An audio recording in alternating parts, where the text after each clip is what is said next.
Pamumuno ni PBBM, pinuri ng Vietnamese leaders. Naritong news scoop ni Maine Barreto. Pinuri ng ilang Vietnamese leaders ang pamumuno ni Pangulong Ferdinand Marcos Jr. na nagpalago sa ekonomiya ng Pilipinas sa kabila ng mga hamon sa pandaigdigang merkado.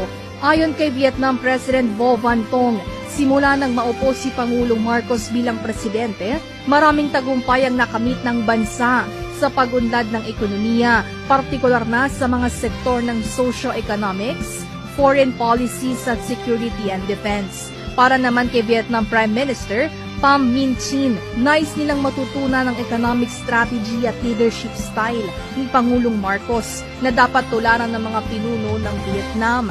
Samantala, kinilala rin ni National Assembly Chairman Vuong Dinh Yu ang administrasyon at economic performance ni Pangulong Marcos. Aniya, nakagawa ang Pangulo ng mga makabuluhang pagbabago para sa ekonomiya ng Pilipinas. Matatandaang bumisita si Pangulong Marcos sa Vietnam nitong January 29, 2024 para sa kanyang 2-day state visit na inilarawan ni President Thong bilang fruitful.